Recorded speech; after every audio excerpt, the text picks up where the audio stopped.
सास बहू का लिव इन रिलेशन। नेहा खुले विचारों वाली लड़की थी। अरे नेहा, क्या दिन में सोती है? ससुराल में ऐसा नहीं चलेगा, वहाँ तो काम करना पड़ेगा। काम जितना काम होगा कर लूंगी माँ, पर अगर कोई ये कहे कि सारा आराम छोड़कर सिर्फ काम ही करना है तो ना भी ना, मुझे नहीं करनी शादी। अरे कैसी बात कर रही हो? अच्छा चलो जाकर नहा लो, मैं नाश्ता लगा देती हूँ, फिर तुम्हें कॉलेज भी तो जाना है। नेहा कॉलेज के लिए निकल जाती है। वो सोचने लगती है कि ससुराल में वो कैसे मैनेज करेगी। क्या हुआ नेहा, परेशान लग रही हो? अरे यार, तू तो मुझे जानती है ना, मुझे अपनी लाइफ बिल्कुल परफेक्ट चाहिए, लेकिन लग नहीं रहा लोग मानेंगे। यार कहीं मेरी शादी ऐसे घर ना हो जाए जहाँ मेरी जिंदगी ही नरक हो जाए। अरे मैंने ना कल एक इंग्लिश फिल्म देखी थी, उसमें भी कुछ ऐसी ही समस्या थी हीरोइन की। अच्छा, तो फिर क्या किया उसने? उसने तो अपने होने वाले पति से साफ साफ कह दिया कि वो पहले उसके घर कुछ दिन तक बिना शादी के रह कर देखेगी, और अगर ठीक लगा तो ठीक, वरना तेरे मेरे रास्ते अलग। अरे हाँ यार, ये तो बिल्कुल सही आइडिया दे रही है तू मुझे। चल मैं तो चली, थैंक्स यार, तूने मेरी प्रॉब्लम सॉल्व कर दी। ये बोलकर नेहा खुशी खुशी वहाँ से निकल जाती है, लेकिन पीछे से उसकी सहेली कहती है, अरे नेहा, नहीं नहीं कुछ नहीं सुनना मुझे। ये बोलकर वो वहाँ से चली जाती है। हे भगवान, पूरी बात सुने बिना ही चली गई।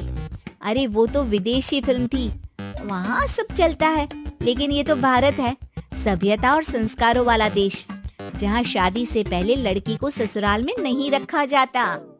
खैर, नेहा मस्त होकर घर आती है।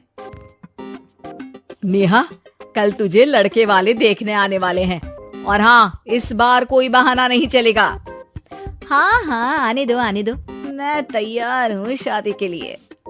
अगले दिन लड़के वाले आते हैं, जहाँ लड़का कहता है, मुझे अकेले में लड़की से कुछ पूछना है। हाँ हाँ, क्यों नहीं बेटा, जाओ नेहा, घर तो दिखा दो इन्हें।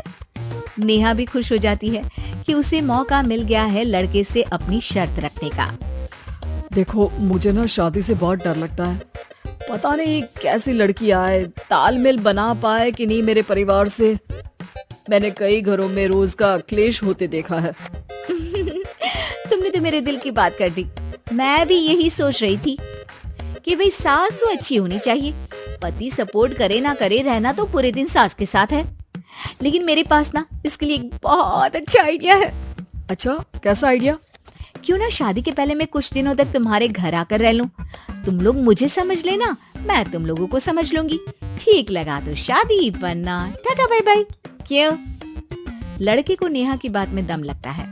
वो घर के सभी लोगों के सामने नेहा की बात रखता है। अरे पागल हो गई है क्या? ये कैसी शर्त है? अरे शादी से पहले मैं क्यों तुझे किसी और के घर भेजूंगी रहने? अरे लड़की के ख्याल तो 20 साल आगे के हैं, इतनी भी खुले विचारों वाली लड़की नहीं चाहिए हमें। अरे माँ, क्या बुरा और गलत बोल रही है ये? रहना तो हम दोनों का है ना, कल को कोई परेशानी आई तो तुम सब तो ये बोलकर निकल जाओगे कि जिंदगी तुम लोगों को ही निभानी है, तुम लोगों को जो करना है करो। तब क्या करूंगा बताओ? सबके समझाने पर वो लोग मान जाते हैं। वाह, मैं 2-3 दिनों में पैकिंग कर लूंगी, तो आकर मुझे ले जाना। और नेहा पहुंच जाती है विशाल के घर। आओ आओ, ये रहा तुम्हारा कमरा।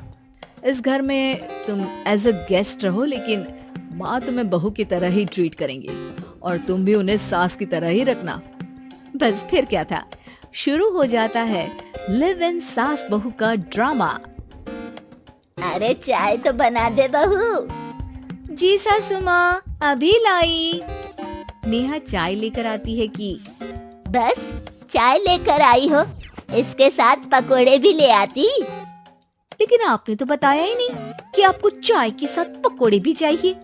हाँ हाँ, अब तो पता चल गया ना। रात को खाना खाने के बाद नेहा किचन में खटर पटर कर रही होती है। क्या हो रहा है वहाँ नेहा? माँ जी, मैं ना रात को अदरक वाली चाय पीकर सोती हूँ, ये मेरी आदत है। अच्छा, तो जरा मेरे लिए भी बना देना। दोनों सास बहू रात को चाय पीती है। अगले दिन नेहा, मैं मंदिर जा रही हूँ, मेरी साड़ी निकाल कर बेड पर रख दे। नेहा सास के लिए साड़ी निकाल कर रख देती है।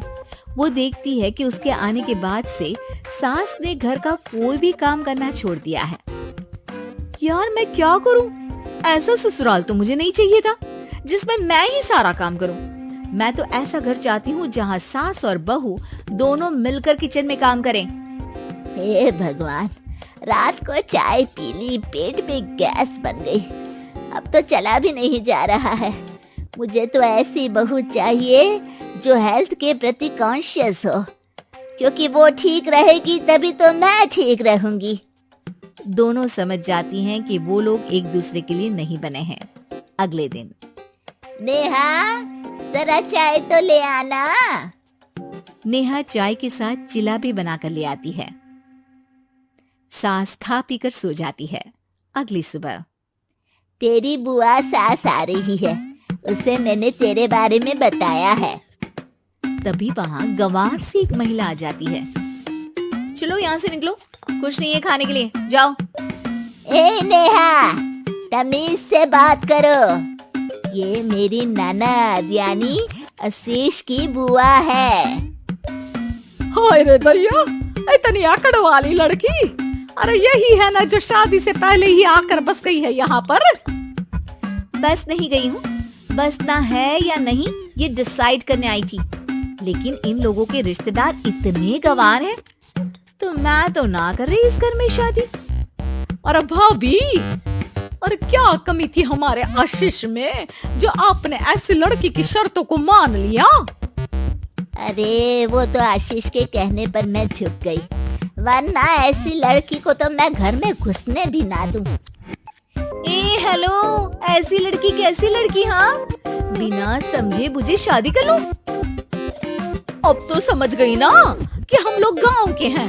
भाभी को खाट पर सोना और रिश्तेदारों का गांव से आना जाना तो लगा ही रहना है इस घर में। हाँ हाँ, मैं तो किसी मॉडर्न घर में शादी करूंगी। ये बोलकर नेहा वहाँ से चली जाती है। अपने घर में आकर नेहा कहती है, ना माँ ना, लिव इन में रहकर देख लिया, ये गांव के लोगों का कोई भरोसा नहीं है। खैर, नेहा की शादी एक मॉडर्न घर में हो जाती है, जहाँ सास कहती है, हे नेहा, मैं टेनिस खेलने जा रही हूँ, आओ तो जूस बनाकर रखना और हाँ, वॉलनट्स और ओट्स भी बना लेना। जी माँ। माँ मॉम बोलो डार्लिंग, माँ इज ओल्ड फैशन। बेचारी नेहा सर पर हाथ रख लेती है। हे भगवान, ये सास तो सास ही होती है, गांव की हो या शहर की। अगर कहानी अच्छी लगी तो लाइक, सब्सक्राइब और शेयर करें। धन्यवाद।